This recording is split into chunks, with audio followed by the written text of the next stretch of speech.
नारायण नारायण नारायण नारायण। दोस्तों, इस हफ्ते डिज्नी प्लस हॉटस्टार पर 1984 में सिख भाइयों के हुए नरसंहार पर आधारित ग्रहण नाम की वेब सीरीज रिलीज हुई है। हालांकि इसमें केवल बोकारो में 1984 में बोकारो में हुए सिख भाइयों के नरसंहार पर ही केवल फोकस किया गया है। इसे आप इसकी मूल भाषा हिंदी और इंग्लिश सबटाइटल्स के साथ में 6 और अन्य भाषाओं में देख सकते हैं: मराठी, तमिल, तेलुगु, कन्नड़ा, मलयालम और बांग्ला। सीरीज के क्रिएटर है शैलेंद्र झा। इसे डायरेक्ट किया है रंजन चंदेल ने और सीरीज में मुख्य भूमिका में है पवन मल्होत्रा, अंशुमान पुष्कर, वामिका गप्पी, जोया हुसैन, टिकम जोशी, पूर्वा पराग, अभिनव पटेरिया आदि आदि। सीरीज में हमें 2 टाइमलाइन एक साथ में दिखाई गई है। एक है 1984 की और दूसरी है 2016 की।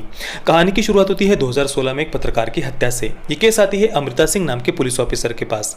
इस केस के अमृता सिंह के पास आते ही उसे पता चलता है कि इस केस को दबाने के लिए ऊपर से काफी पॉलिटिकल प्रेशर आ रहा है, दबाव आ रहा है। झारखंड में कुछ ही समय के बाद वहां इलेक्शन होने वाले होते हैं, तो वहां के जो मुख्यमंत्री है वे 1984 में बोकारो में हुए सिख भाइयों के नरसंहार की फाइल को दोबारा से ओपन करते हैं, एक एसआईटी का गठन करते हैं और इस जांच की पूरी जिम्मेदारी आती है अमृता सिंह के पास ही।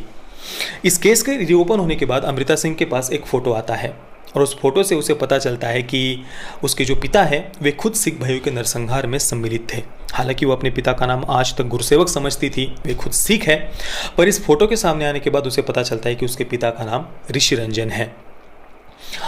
और ये पूरी जानकारी जब उसके सामने आती है तो उसका पूरा जीवन ही उथल पुथल हो जाता है। धीरे धीरे उसे पता चलता है कि इस केस का रीओपन होना, इस केस की पूरी जिम्मेदारी उसके पास आना, उसके पिता के बारे में ये जानकारी उसके सामने जो आती है, पत्रकार की जो हत्या होती है, ऐसी कई सारी बातें एक दूसरे के साथ में जुड़ी हुई है। सीरीज में 1984 और 2016 इन दोनों ही टाइमलाइन को एक साथ में बीच बीच में दिखाया गया है।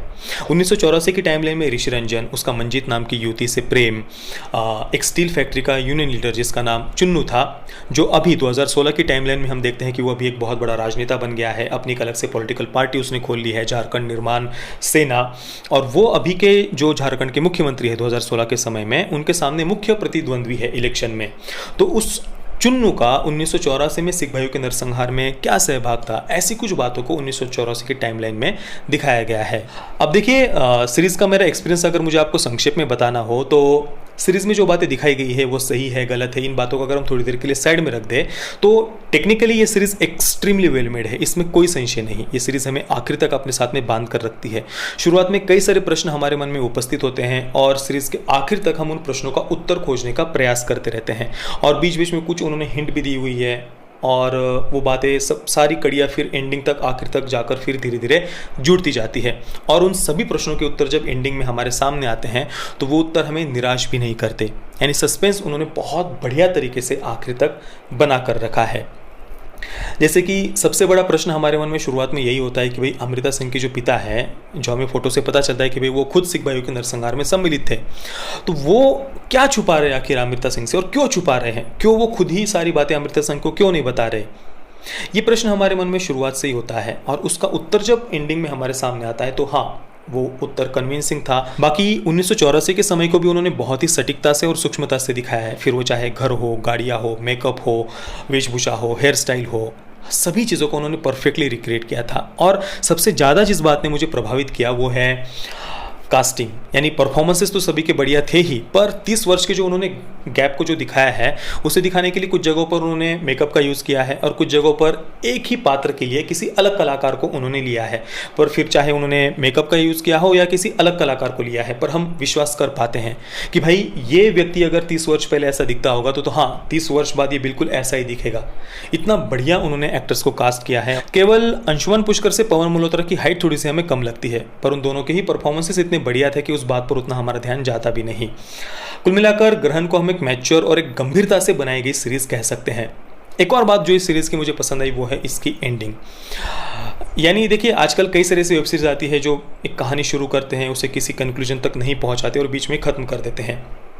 हालांकि ग्रहण में भी उन्होंने कहानी को कंप्लीट तो नहीं किया है, पर साथ में एक कंक्लूजन पर हमें लाकर छोड़ दिया है। यानी जो जो भी प्रश्न हमारे मन में सीरीज की शुरुआत में आए थे उन सभी के उत्तर आखिर तक ये सीरीज दे देती है, पर साथ में और कुछ प्रश्न हमारे सामने रख देती है, जिस कारण से अगला सीजन देखने की हमारी उत्सुकता बढ़ जाती है। हालांकि इस सीरीज की कुछ बातें मुझे पसंद नहीं आई, जैसे कि सिख भाइयों का ये जो इतना भयावह नरसंहार हुआ था, इसका आरोप जिस पार्टी पर लगा हुआ है उस पर मुख्य फोकस छोड़कर ये सीरीज इस नरसंहार को हिंदू वर्सेस सिख बनाने का प्रयास कर रही है, ऐसे हमें लगता है। यानी ऐसा नहीं कि इसमें पॉलिटिक्स को नहीं दिखाया गया, बिल्कुल दिखाया गया है, पर जिस पार्टी और जिस पार्टी के कार्यकर्ताओं पर इस इतने भयावह नरसंहार का आरोप लगा हुआ है उस पर फोकस छोड़कर ये सीरीज एक प्रकार से इस नरसंहार को हिंदू वर्सेस सिख दिखाने का प्रयास कर रही है, ऐसा हमें सीरीज को देखते समय लगता है।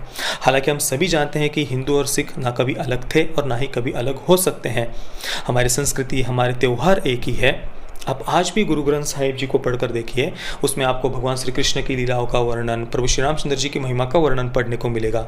गुरु नानक देव जी भी कहते हैं कि भय नाशन दुर्मति हरण कली में हरि को नाम, निश दिन नानक जो जपे सफल हो वही सब काम, संगी साथी चल गए सारे कोई न निभियो साथ, कह नानक यह विपत में टेक एक रघुनाथ। और दोस्तों केवल यही नहीं, गुरु गोविंद सिंह जी ने भी आदिशक्ति मां चंडी की महिमा का वर्णन किया है चंडी दीवार और चंडी चरित्र में। हिमाचल के बिलासपुर जिले में जो प्रसिद्ध शक्तिपीठ है नैना देवी का, वहां गुरु गोविंद सिंह जी ने 1 वर्ष तक कठिन तपस्या की थी, हवन किया था, जिसके बाद देवी मां ने प्रसन्न होकर गुरु गोविंद सिंह जी को तलवार भेंट की थी। गुरु गोविंद सिंह जी ने देवी मां की स्तुति में 26 छंद लिखे थे और वहां के मंदिर के जो पुरोहित है उनके नाम ताम्रपत्र पर हुक्मनामा लिखकर दिया था, जो आज भी मंदिर के पुरोहित के पास है। ये तो ब्रिटिशों ने बाद में हमें आपस में लड़वाने के लिए, डिवाइड एंड रूल के लिए जितना हो सके हमें बांटने का प्रयास किया। झूठी आर्यन इन्वेजन थियरी लाई, साउथ और नॉर्थ को बांटने का प्रयास किया, जैन हिंदू नहीं है, सिख हिंदू नहीं है, इस प्रकार से जितना हो सके उन्होंने हमें आपस में बांटने का प्रयास किया। हालांकि आज तक मैंने जितने भी जैन मुनियों को सुना है वे तो गर्व से खुद को हिंदू और सनातन संस्कृति से जुड़ा हुआ बताते हैं। इतना ही नहीं, 1906 तक स्वर्ण मंदिर में यानी हरमंदिर साहिब जी में हिंदू देवी देवताओं की और गुरु साहब जी की भी प्रतिमा थी, जिसे उस समय चलाई गई सिंह सभा नाम के एक मूवमेंट के बाद में हटाया गया। अब हम जरा सिंह सभा इस मूवमेंट के बारे में थोड़ा सा संक्षेप में बात करते हैं।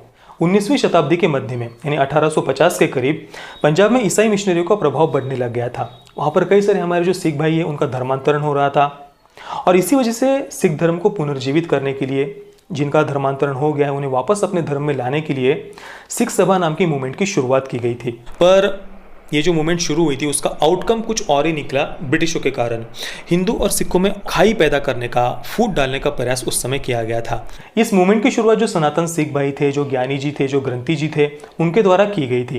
लेकिन बाद में इस मूवमेंट पर तिहंग सिख्स और तत् खालसा का प्रभाव बढ़ना शुरू हो गया। सनातन सिख्स का नेतृत्व उस समय खेम सिंह बेदी जी कर रहे थे, जो गुरु नानक देव जी के प्रत्यक्ष वंशज थे। उनके साथ में अवतार सिंह भैरिया जी भी थे।